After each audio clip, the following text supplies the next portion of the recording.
And Logan ran. He ran so far away. Welcome. Can you tell I'm excited? I'm excited. And I'm talking with my glasses in my mouth, which is a no-no, but I'm just too excited.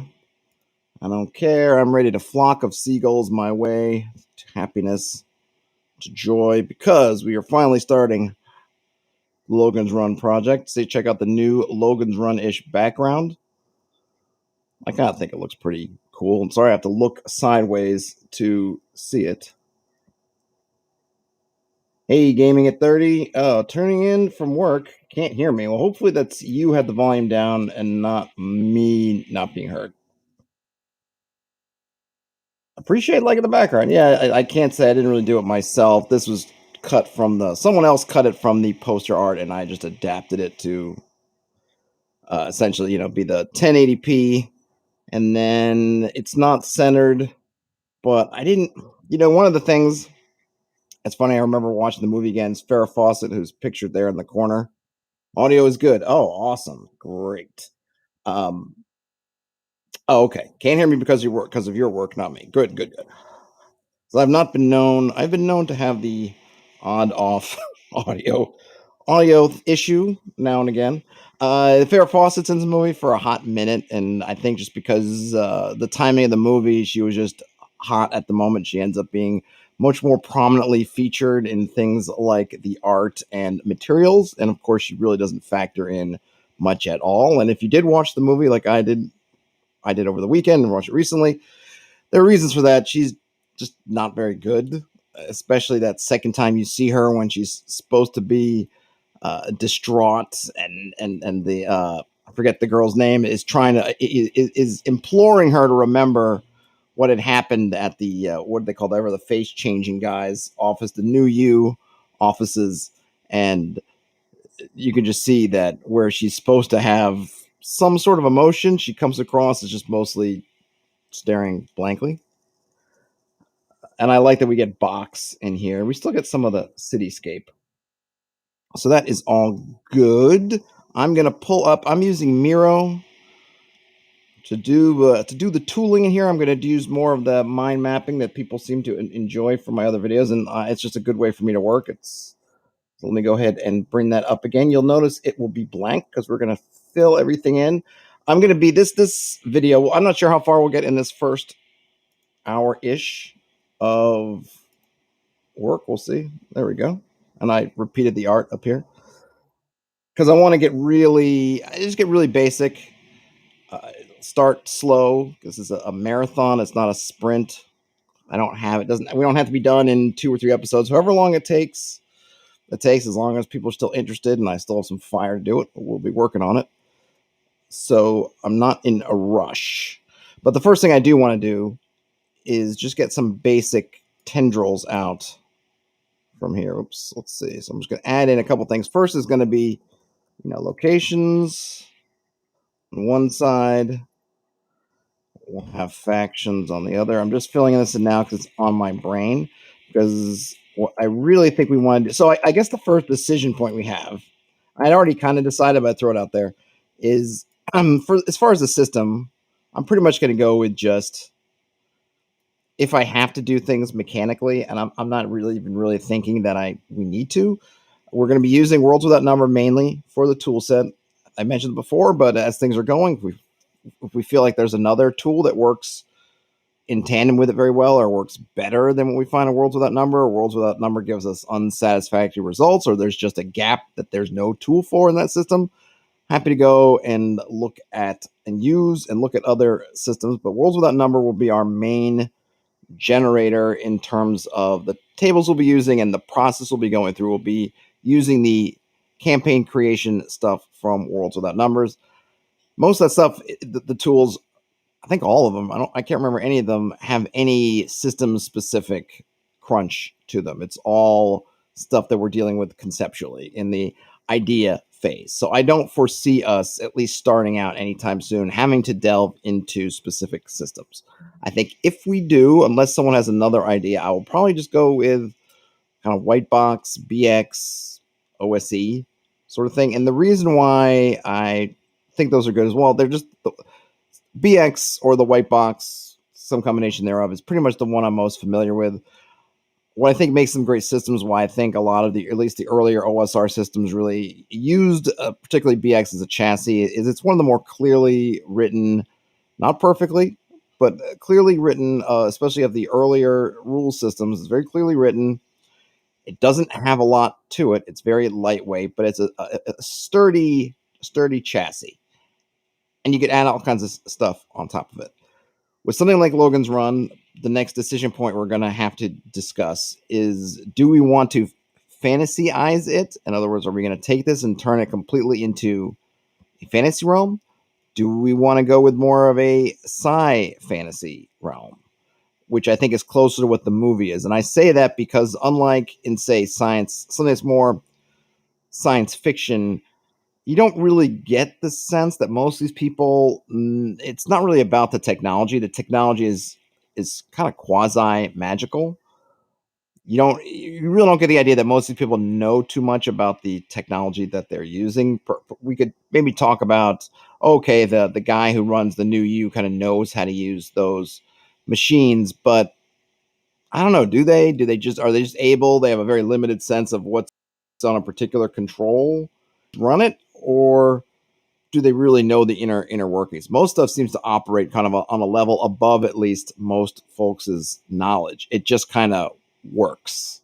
And there are, when we could talk about whether these are true artificial intelligences or just, or I guess, what's the word I'm looking for?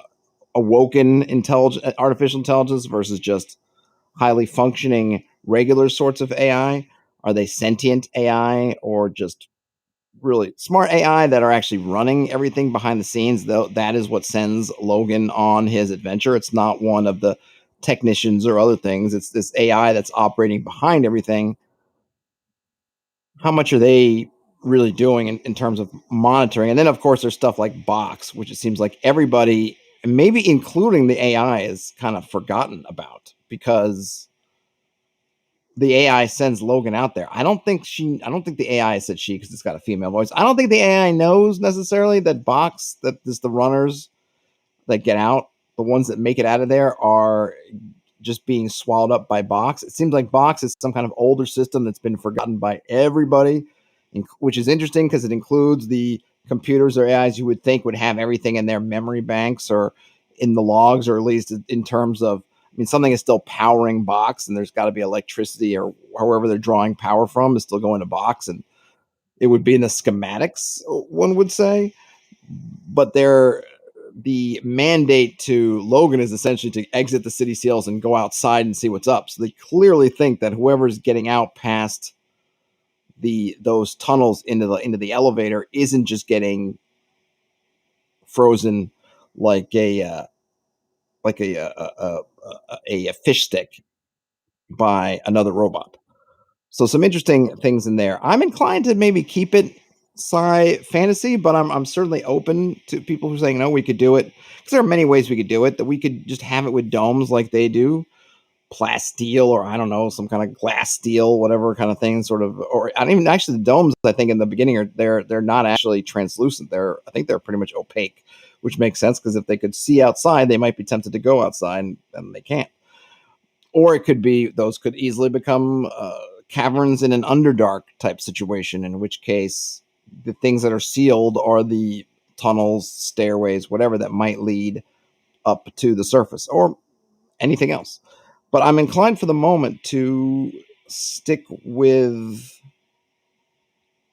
the sci fantasy kind of nature of it and go. It's always funny when you watch these movies, or at least when I was watching and I haven't read the book. I know it's based on a book, and someone mentioned on one of the comments, I think, to one of my other streams where we talked about getting this started, how different the book was to the movie, which I believe maybe at some point this will inspire me to read the book. The inconsistencies in the kind of technology they have that are kind of unexplained, but they seem to be fairly pervasive. For example, we could see here in the photo that's or in the drawing here, this artwork next to Box, we could see, I don't know why I keep spacing out on her name, the love interest for Logan, is coming through this sort of transportation. I think they called it a transportation matrix, or I thought I wrote it down. Let me see here. I have some notes I was writing down on my phone. Did I write down what that was called? I thought I had. Maybe, maybe I did. Or teleportation. Well, they don't call it teleportation. They say like the circuit. My friend says sci fantasy makes sense. Yeah, I think so. I'm happy to start there, and it might be even an interesting thing if once we get through this of saying, okay, we have this sci fantasy kind of mini micro setting. Now let's turn it in all the way to fantasy, right? So it's not set in stone, and because so much stuff is going to be conceptual, we're not going to be adding numbers and crunch to it anytime soon. I think it's fairly easy, I think, to say, okay, this stuff literally is magic instead of being more sci magic. So they have these circuits, which seem to be they're definitely. I think there's no question they're teleporting things around. He's got the circuit. Looks like it's in a little alcove in the wall. He hits some bloop bloop bloop bloop bloop bloop bloop and sort of shimmers into view. And she walks through the circuit. And she's in his apartment, and it's clear that she put herself in through it in her apartment, or at least put herself. I don't know if put herself in the circuit or signed up to be circuitized. But in any case, she's teleported in. What's funny is when she leaves, instead of going back to the teleportation circuit, she says, I'm done. And they conversing. She's turned off by the fact that he's a Sandman, and he kind of puts his foot in his mouth a couple times. He turns around and leaves. She walks out the door. And you might think, well, why not just take the circuit? It seems like the circuit's pretty it's I would say it's presented something that's part of everyday life. It's not presented of something special. It's not presented something only the Sandman have or only the high level AI has. No, it seems like everybody's on the circuit and they can just zip in and out. So why wouldn't you zip back that way? Just a weird kind of thing. They have those mists that are able to disintegrate people in like 5 seconds. It's got a little like psh, psh, psh, spray from some guy in a flying jetpack, 70s style jetpack, and disappears. But the Sandmen don't use that, or even have a little aerosol can of that they spray themselves. They use somewhat conventional looking guns and kill people, that route. So it's an interesting mix of, or the other thing I was going to say about the circuits is, yeah, you have these circuits, but then people are taking these kind of sort of monorail trains between different parts of the dome. I don't know if we really need to address it. Maybe at some point we get into it. We want to think about why certain things are used where. What is a teleportation circuit versus the transport? Is there some reason why you just don't have circuits set up everywhere and you're using the tube? What difference does it make? What does it do? There, of course, is a whole bunch of stuff, but those were interesting to me because things I never really thought about before as I was watching it. And suddenly, now that I'm for this really trying to think of things, it really was interesting. These kind of mixes of different technologies that you would think would override the other one. And once you start having teleportation circuits, do you need trains at least for individual citizens? Why aren't they just taking the circuits everywhere? What's the reason for it, right? Once you have, I don't know, you have some whatever kind of chemical you can spray out that can essentially instantaneously just about disintegrate people. Why not just toss those at people or spray people with them or do something with that instead of using kind of, it seems like explosive type bullets, but they don't. So it might be interesting things to think about. Something I wanted to point out is that you really get a great sense. I think there's a really great lesson to be learned here in world building. I remember saying before, and again, I'm just going to repeat it because obviously I don't know who's watched which streams, and I want to make sure everyone knows. I thought the movie would be about 2 hours. I think when I was first talking about it, I said, okay, well, Logan's Run, I think if it's going to cost 2 hours or 2.5 hours, somewhere in there of time for you guys all to watch it like I did. But it's a svelte hour and 45 minutes, and it's a tight film. There's not a lot of, maybe even any really wasted actions, wasted time. And they really fit a lot of world building into the time that they have without sitting down to say, Mr. Exposition, would you please talk to Madame Exposition about the stuff we need to expose? They mention places, they just talk about the things they're supposed to be talking about. And I know that they're sneaking in exposition when they're talking about, oh, they're going to run and, oh, why don't you renew? They're sneaking in exposition, but it's done in a way that they're also talking about their jobs. They're talking about stuff that is important to them in that moment. That's stuff that we are important to us as viewers in the moment. It's not just over to the side. It's we're on our way to go check this out because we're essentially the police officers of the dome, and this is our duty. So we're talking about our duty. And yes, part of that talking is revealing things about the job and about the situation and about the religion, whatever you want to call it. But it's in terms of what we're doing. It's not just okay. Let me sit you down and just talk to you. Oh, you're strapped into in the tube next to me. Let's have a 5-minute conversation about what we believe. Let me tell you about the dome. Don't you remember the history of the dome? Let me recite it for you. They don't do that. Everything is kind of in motion. And they name places and they really leave it up to your imagination to sort of think about what makes the places important, what gives them weight in the world. And I think that's a great lesson for us as GMs because usually we often have massive amounts of exposition, of history, of everything, of background that we want to get to the players. And it's often a struggle. How do we get that out? How do I let them know aware of it? What they do is something you take note from is it's part of the action. It's part of the living, breathing world. And it's also part of the tasks at hand. If you have an adventure your players are running, make the backstory really part of the adventuring. If in our instance, if the players are playing Sandmen first day on the job and they're being taken, okay, today is everything, every day has a renewal day, but okay, so tonight is you're on renewal watch.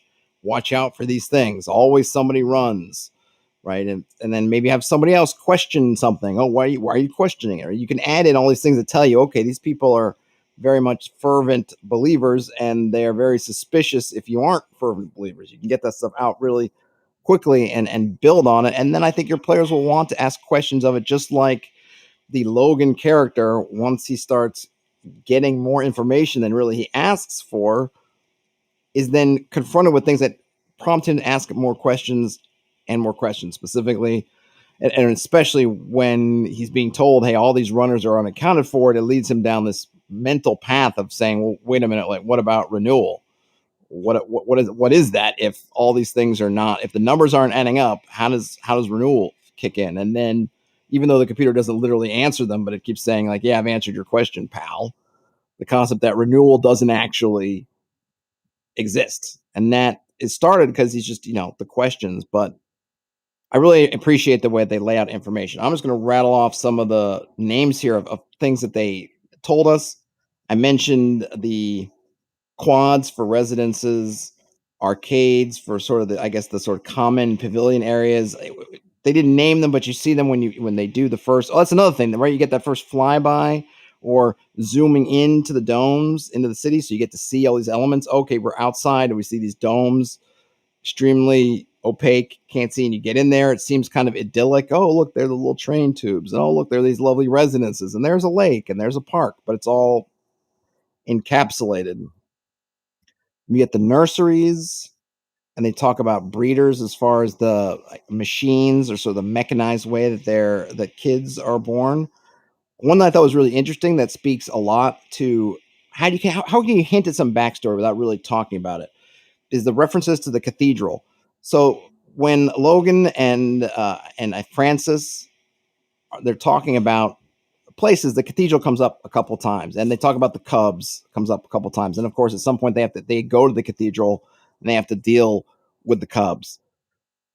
But it's interesting because you think about, well, okay, what is a cathedral? Oh, it's a religious place, but it's not a religious place to them.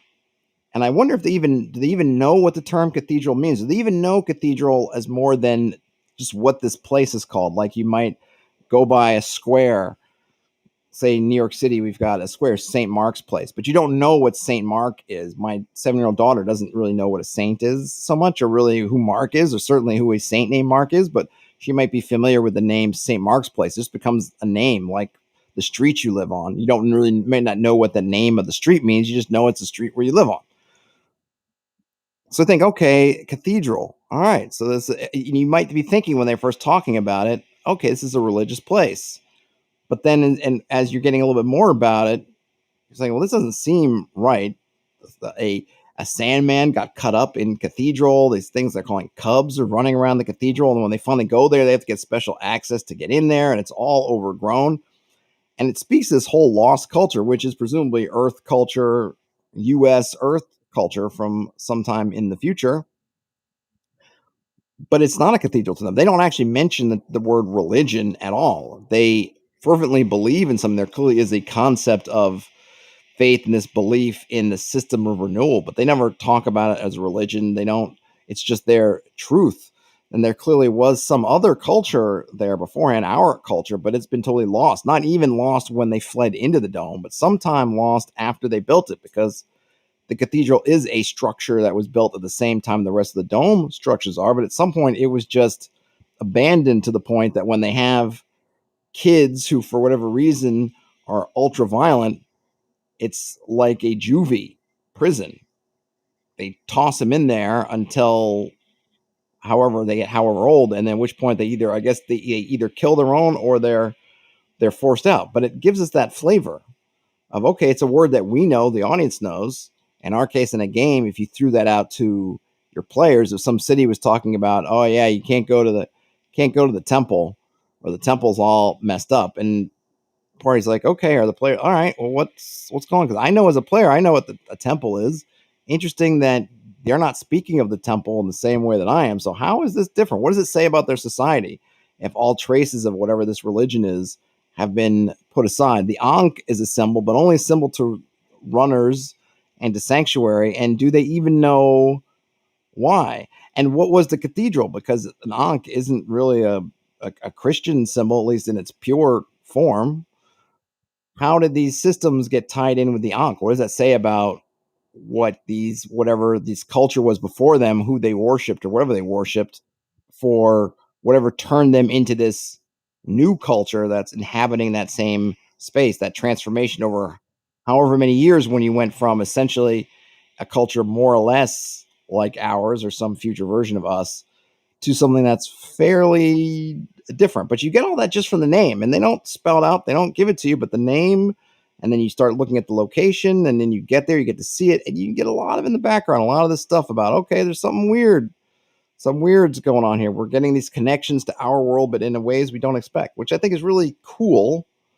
And again, something to think about in your game when you're world building. How can you pick some words that are evocative that you can throw to your players, but in a way that maybe questions their expectations? Or if you have a way in which a culture in your world is different than what we might expect, how can you throw a word? So, for example, if you had elves, but your elves were the opposite of the tree loving elves, what if you had something called a forest that these elves revered, and your player's like, oh, okay, cool, the forest, but it's something completely different. It's all like metal and it's covered in spikes or something like that. Like, right, it's not only the fact that you've got this juxtaposition, but it's, what is it telling you when this is their forest? It's, you can be very evocative without taking up a lot of space, either having to read it or watch it or listen to it.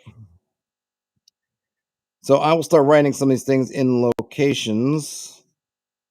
They mention multiple domes, and they show multiple domes, and I'm wondering if. So one of the other things to think about is when we want to situate our campaign setting, this little mini setting we're setting. One thing we could do is we could say, okay, we're going to pattern it at Logan's time. The party are, Logan himself hasn't happened necessarily, but other people are trying to do this thing done. They're either trying to exist under in an underground away from the eye of the Sandmen and the AI and all the bureaucracy of the AI in all its forms. My friend says dome equals a faction. Yeah, that's kind of what I was thinking. So yeah, so if we put it in the Logan's time, we could say that you have the domes, but the domes are basically as they are in the beginning of the film.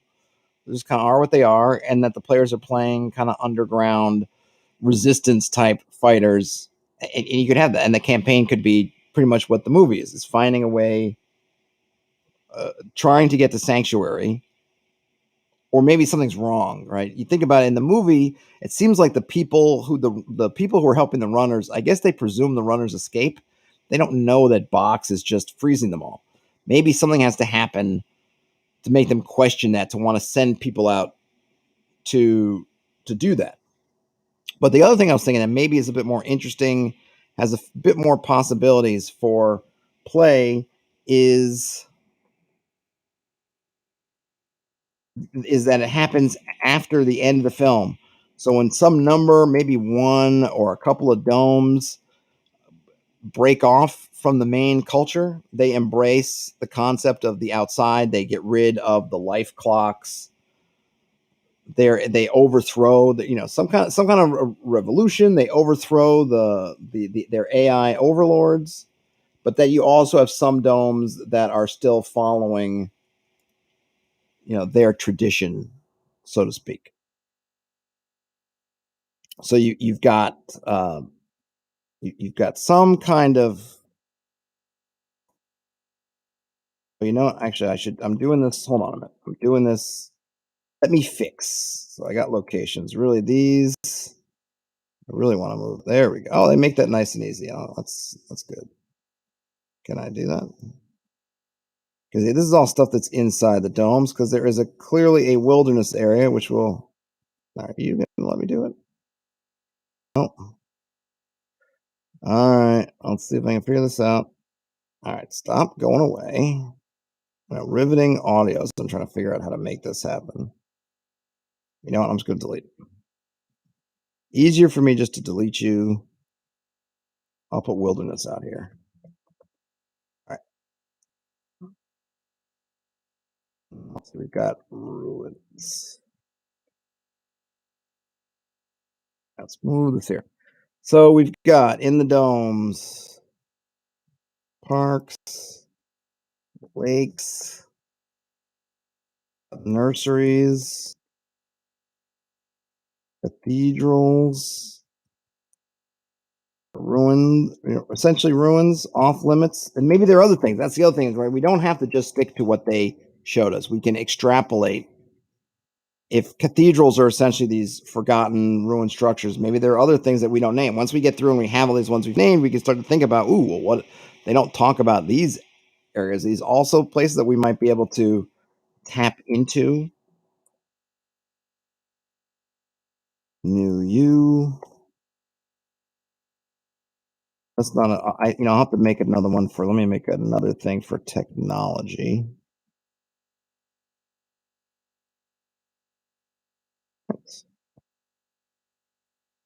We got new you. We've got the hydro tunnels.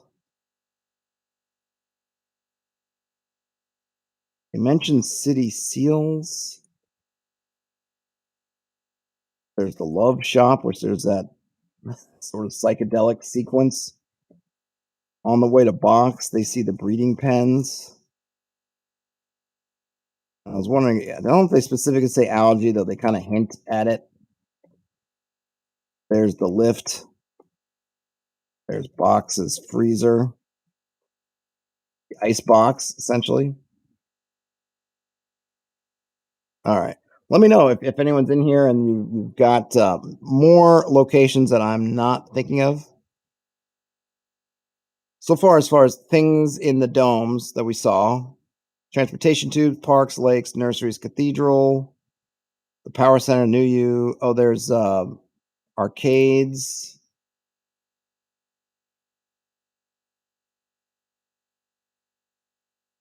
I'm just going to call them the plazas of renewal. Undergo the renewal.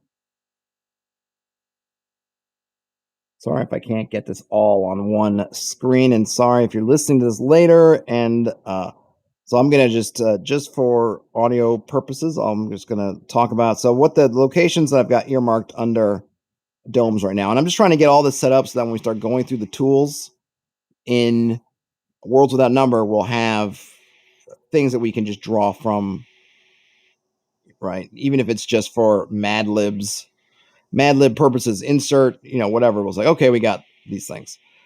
Transportation tubes. We saw parks, we saw lakes, they went into the nursery, we saw nursery, or they spoke about. This is both things they mentioned, and they've been to nurseries, they've been to cathedral, they went to power center. I think they went there. There's New U, there's the hydro tunnels, there's city seals. I'm putting them in there. It's not really a singular location, but it's an aspect of the dome of the city. There's a love shop. There were those breeding pens. They pass on the way to Box. There was a lift that they get onto to go to Box. There was Box's freezer. They also mentioned arcades. They go through them, seem like public spaces, sort of your malls. There are those renewal plazas. I guess there's also, we'll call it, I don't remember if they gave it a name, but there's this kind of Sandman HQ. We'll call it the, what we call control center. I can't remember if that's the power center or not, but they got the control center. AI HQ in there. So there's a lot of different places that come up. We got a lot of things to figure. Then as far as factions, they hand mention a couple. There are the runners and the people who help runners. There is the AI bureaucracy. Oh boy, I'll just call them Sandmen. I guess they're all Sandmen. Sandmen, and we also have Cubs. I hesitate to put the colors in the faction simply because they don't, other than showing your age, being markers of how old you are, that doesn't seem like the different colors think any differently. I don't get the sense that if you're green, oh, I see. Okay, this is trying to help me by moving these things around. I guess I'll just leave it. I don't feel like that they're. I kind of wanted to put this. They're gonna let me. Maybe I can move it. Oh, okay. I guess it's all doing side to side stuff. They don't feel like they operate differently. Oh, you're green. Oh, you're mauve. Oh, you're red. It doesn't seem to really impact their worldview, how they do that. It didn't look like there were cliques of any particular age groups as shown as displayed on their clothing and on the life clocks, I think, as they call them. Okay, so we got some. Well, you know what? I'm going to add something else here. Let me add another one. We got some lore. Right, we do have some lore. So in technology, we've got life clocks, probably the most important thing day to day for the Dome faction. Oh, you know what? I got to add something else in here. Oops. We've got kind of inner. So one of the things we'll probably want to do is, especially if we're going to, this is a little bit fluky. And you're not letting me do this. There we go. I got to figure out how to get that a little bit smoother. Is that what it is? Do I have to? Okay, now I got it. Oh, there we go. That's working better now. Because we might want to have some factions that only exist in the wilderness. And this is something I don't know if we have the books. Oh, nothing. Hey, nothing. Says the colors don't have goals, hard to make them a faction. Yeah, it doesn't seem like it. It seems like it's just, okay, you're 26 years old, so now you wear green. So in the wilderness, we have the original survivors.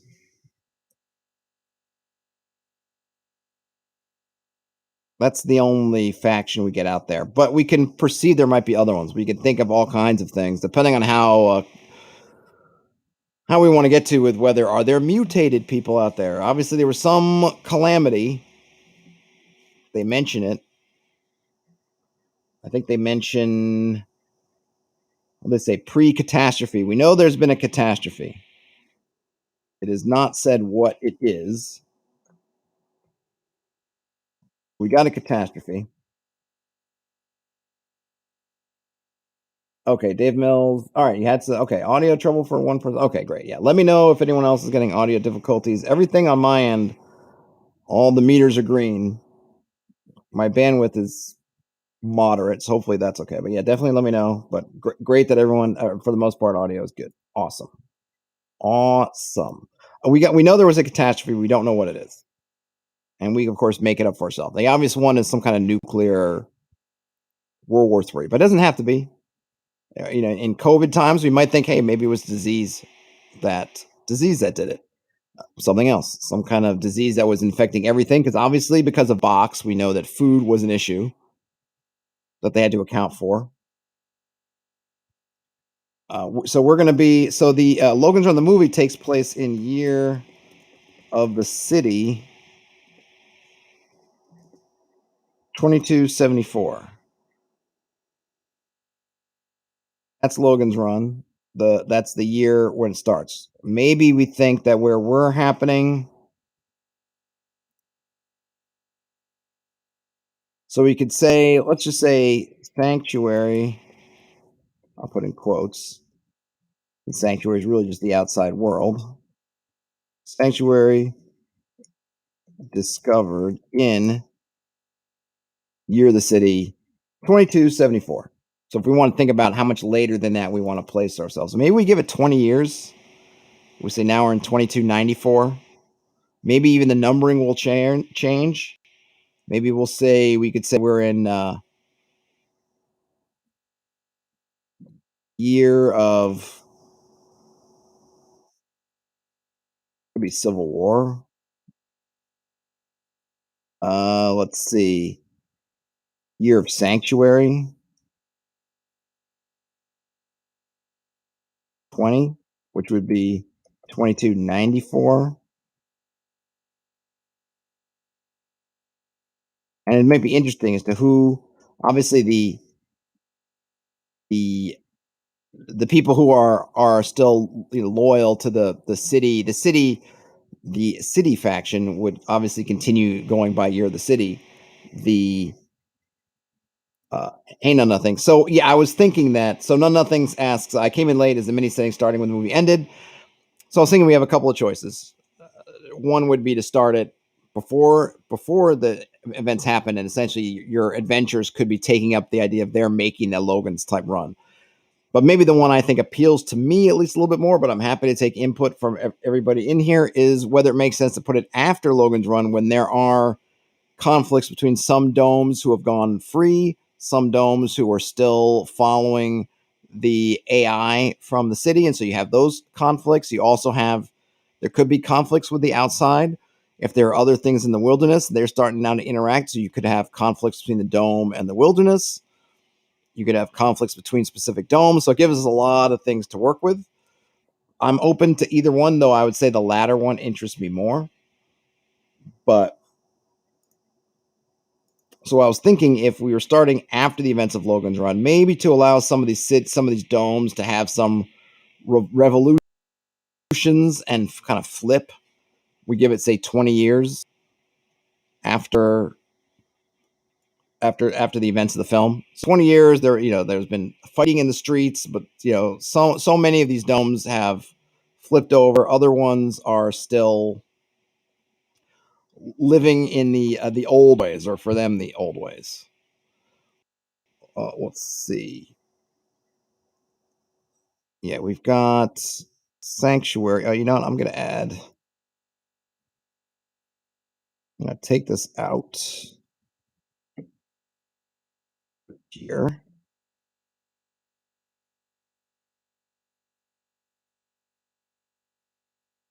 We have the Ankh symbol, and of course we can change this out for any other symbol we want if we don't want an Ankh.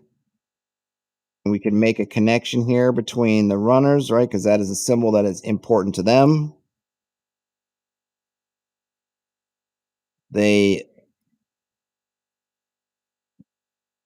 And I imagine, and I guess at some point it also actually is related, because I believe we could say that the city seals are opened by those Ankhs.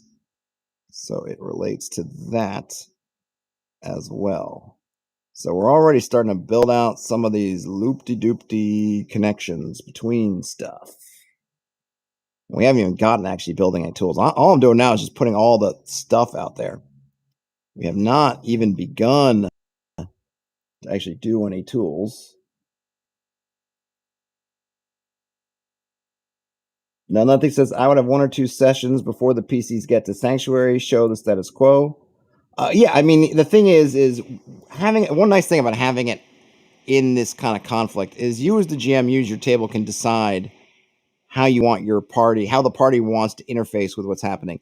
They don't actually have to go to Sanctuary at all.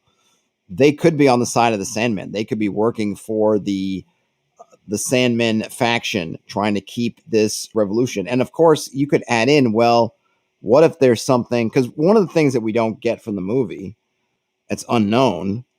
It's hinted at because of this the way side is portrayed.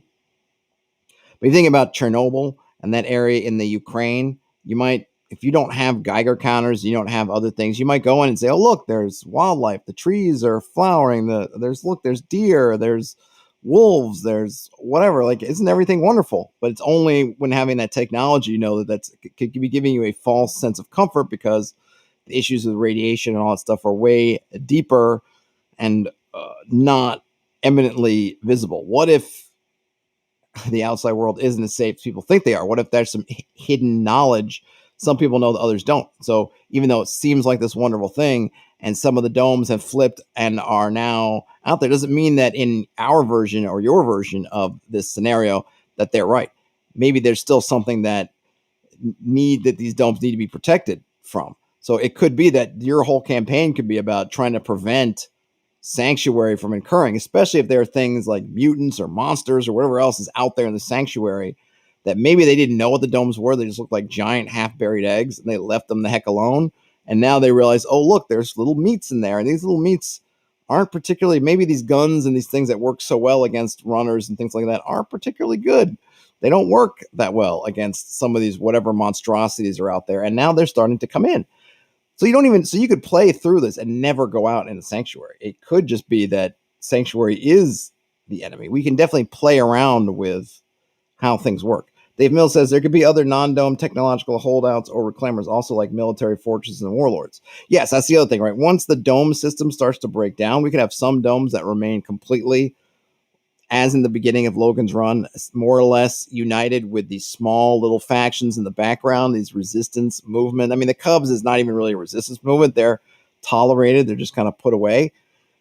But there could totally be other domes in which something happened. It might have happened even beforehand. We don't know that all the domes are at the same level as the dome we see in Logan's Run. We could have all kinds of fun stuff. We could use tools like in Metamorphosis Alpha, those kind of things. See like how far maybe some of the domes broke down in ways that the dome we see is like the one that was almost perfected. That other than Box running amok, and Box was closed off, so it didn't impact anything other than unfortunately runners. To some other domes that act very differently. That stuff has broken down a lot more. The AI has gone amok. Maybe people and there some warlords did take over and figure out, and some of the things, the functions that are working in this dome don't work in other ones, or maybe some domes have functions that this dome doesn't have working. Maybe in some of them they're dominated by religions, that the cathedrals are up and running, and sanctuary and the whole it's not sanctuary, the whole renewal stuff is done in a completely different way. Like there's a lot of freedom, right? We want to use the movie or the story, this part, right, is inspiration, but I do want to feel free to let's take it and ratchet it up a notch, bump it up, as they like to say, make it our own. uh, so yeah, there could easily be a whole lot of stuff going on, and we could even take Sanctuary out of it, right? It could be that, yeah, Logan never happened and we're under the domes still, but we're going to be, maybe there are domes that, like I said, we just went through all these different domes that you could be having, and all the conflicts could be intra dome.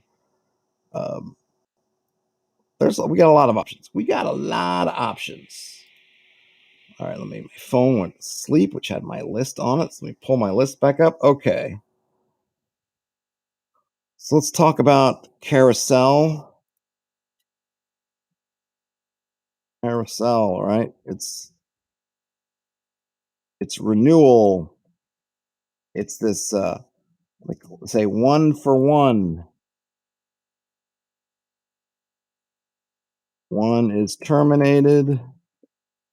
One is born.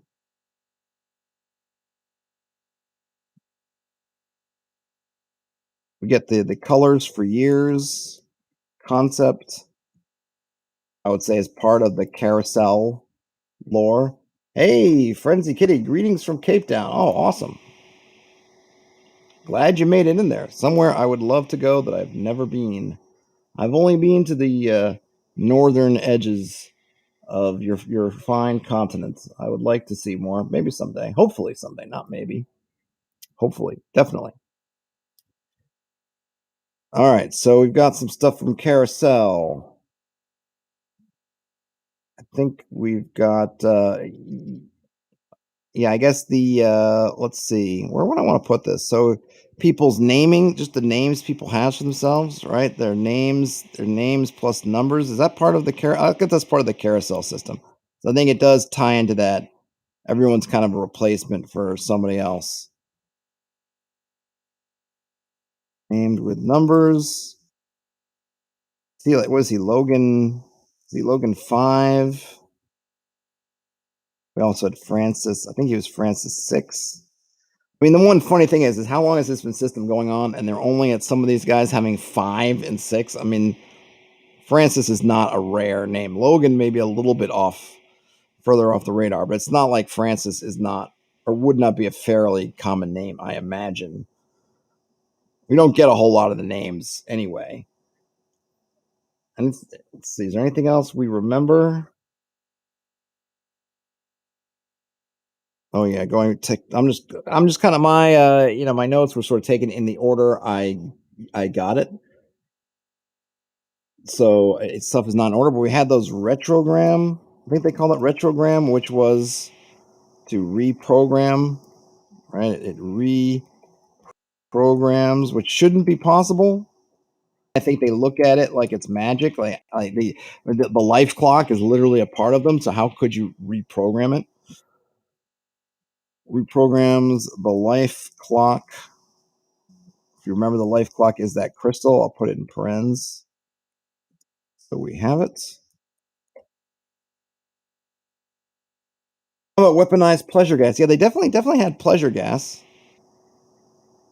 They definitely have weird psychotropic pleasure gas.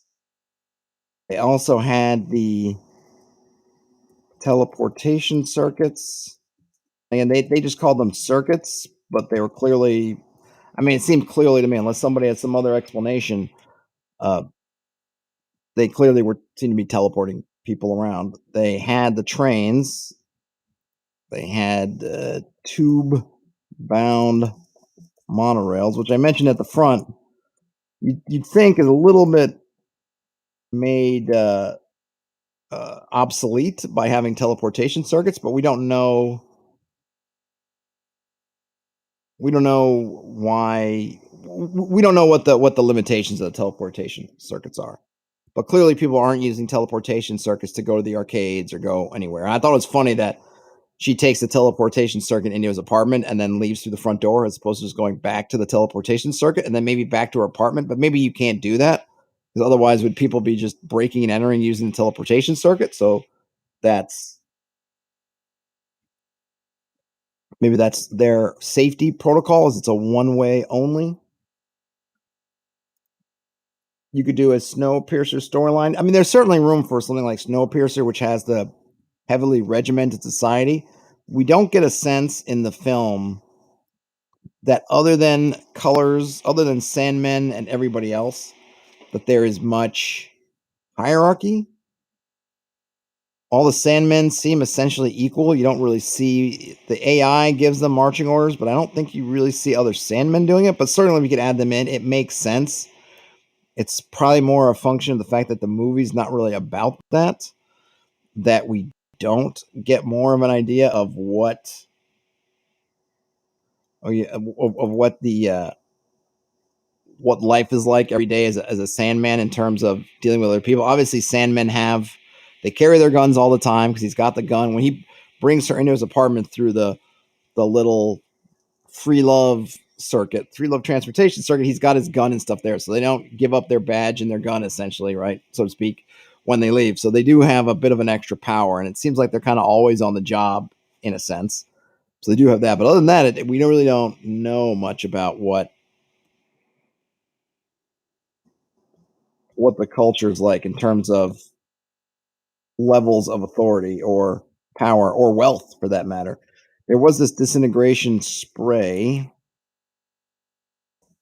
They also had those, I don't know, jump jet rocket packs, which is very much, I feel like as a child of the 70s and 80s, seeing these guys trying to have these jump jets, it's kind of trying to make the rocket pack, and they were always kind of the same, much like they are in the movie where they've got some kind of pack.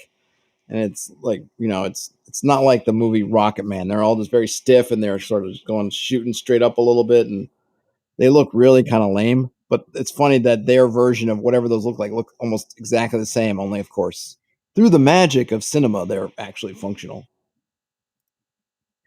Nothing says if there's a human hierarchy, should depend on what themes you want the campaign to be about. Yes, I think like all settings, I think we want to, if we're going to have it at all, if we're going to address it at all, I think we want to give some kind of default, and then do it. But we don't need to get there right away.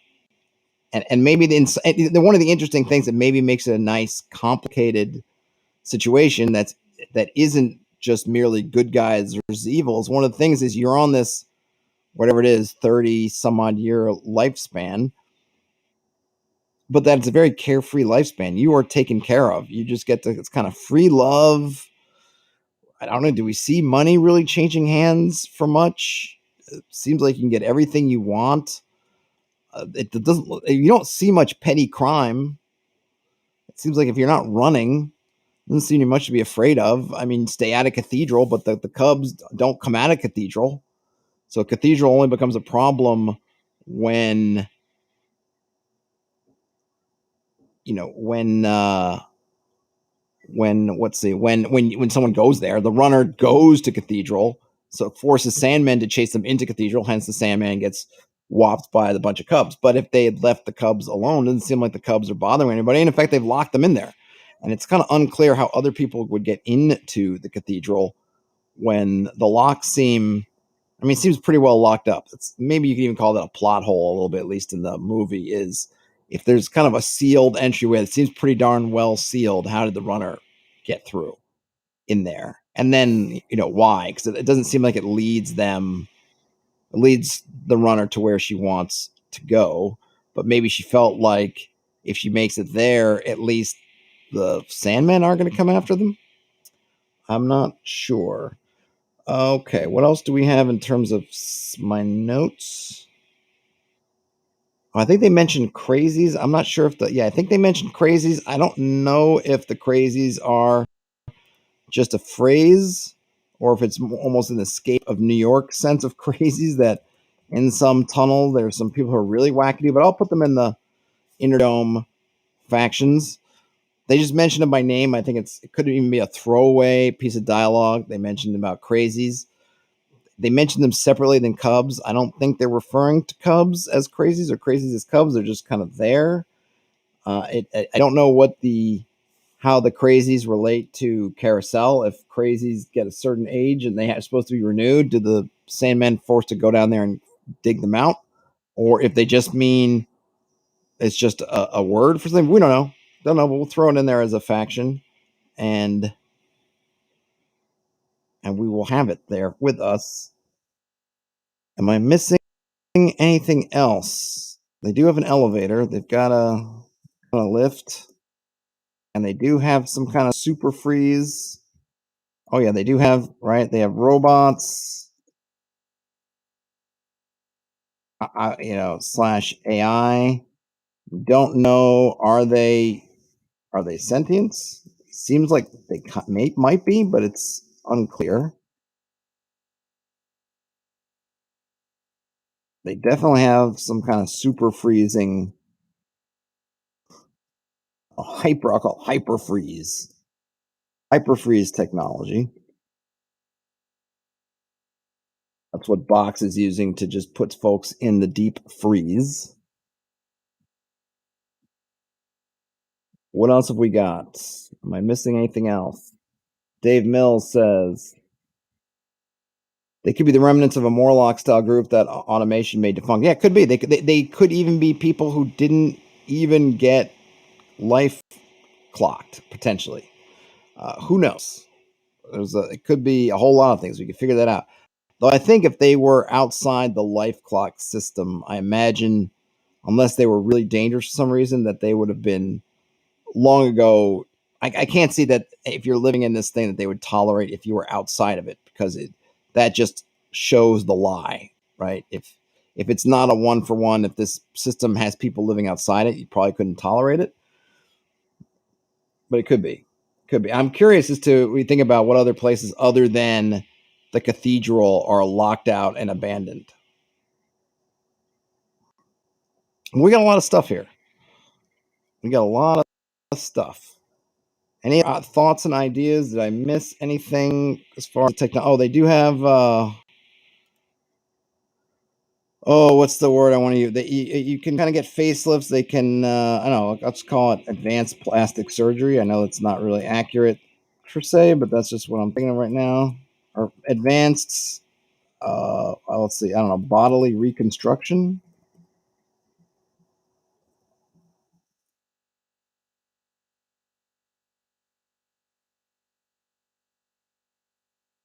Because that's what the new you is, with that kind of funky operating table with the lasers that run amok. I don't think they mentioned what powers the place, so I'll leave that aside.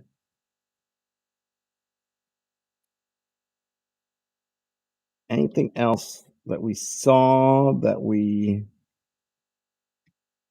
Oh yeah, did I put readers in the nursery? We have artificial birthing machines. All right, artificial. Well, yeah, I was gonna say. I mean, I'm sure it's more really the whole act of, I don't know, pregnancy. I'll just call it the birthing machine. I think we'll get the gist. So what they call readers.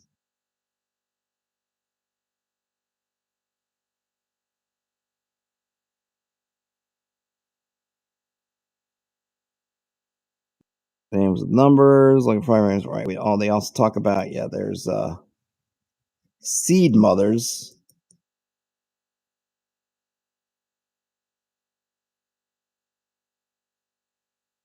I don't think seed mothers is a faction. Cloners. Yeah, it's not quite cloning, right? Because they are having kids being born, and the kids are not simply clones of the earlier ones. Because they talk about Logan, I think Logan 5, looking at the newborn Logan 6, and I think Francis asks him if he knows the seed mother, if he knows who the seed mother is, and Francis says, or Logan says, "I'm like, are you crazy? Like, I'm not gonna either." It's extremely a question I shouldn't be asking, or whatever, which leads me to think they're not simply clones per se, but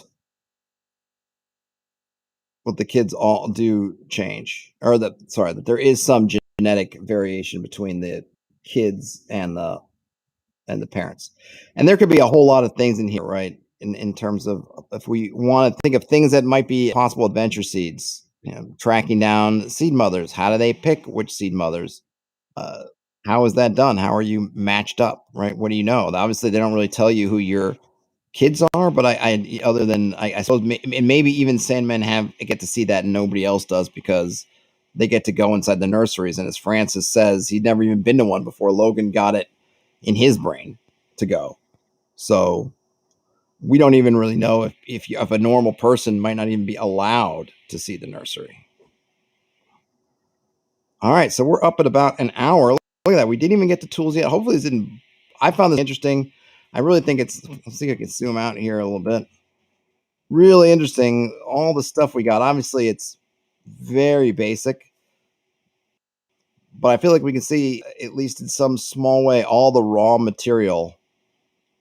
We've got lore down here with some good. And for me, I really even just like it like this because it just gets my brain fired up, gives me a lot of inspirations, gives me a lot of ideas. So right now we've got lore to work with. We got some ideas of the factions we want to build. We have ideas about locations in the domes, wilderness. We could talk about that if we want to just go with this. If there's anything we want to add to our normal kind of hex crawl, hex locations, maybe we want to have a special zone for if we feel like there's particularly irradiated areas that we want to cover in greater detail. We also have the ruins that will be out there, which we can get into what kind of dungeons we say. If we're going to be fantasy wise, do we want it to be taken out of present day stuff? Do we want it to be more fantasy style ruins? However we want to do that. Of course, we got a bunch of technology. So I think in the next one of these, we can start heading into the initial tables and tools. We got a lot of stuff to fill in the blanks and get things rolling. I will take a screenshot of this. I will post this in the chat. I think I can probably. I'm on the free version of Miro. Just can't afford to get the pay version, but I like the way the tool's working, so I'm happy using it right now. So it doesn't let me get a real high resolution screenshot, but I will take what I can that will put all this in there so you guys can check it out. Any other last comments for the chat before I break this out? I think that this was very productive. I think that we got a lot of good, what I would say, the kind of groundwork kind of stuff. We're getting a sense of all the elements that we have to play with, and then it'll be start to seeing how those elements relate to each other, and then fleshing them out again, leaning on the worlds without number tools. But any last things before I close up shop? Before I close the city seals for the day and lock down Sanctuary? I'm going to give a minute because I can never tell if I'm delayed or not on the chat, but I will give it a moment. And of course, if you have any questions, comments about any of this, you got some great ideas, you can feel free to leave them in comments to the chat or to the comments to the video. You can also find me on Twitter at HexPressman. I'm also on Reddit. I'm everywhere, pretty much Facebook, which gets a simulcast of the stream anyway, but you can always leave me a Facebook. I have a Facebook page. You can search for Hex Press. You will find me. You will find me just about everywhere. Everywhere that I want to be, pretty much, I am. Oh, Dave Mills says, I think there were aliens in the second or third book. I didn't even know there was more than one book. So, ooh, good to know. All right, nothing. Hang in there. Yep, good chat. Good chat all. Hey, by the way, if you've wandered in here and you want to follow this, then feel free to give me a subscription, subscribe. You'll be notified when the stuff goes live. A thumbs up is always helpful if you enjoyed it. But yeah, take care, everybody. Run. Hope everyone makes it to Sanctuary. I'll talk to you tomorrow, later, whenever you're watching or listening to this. You will see more from me. Game on, everybody.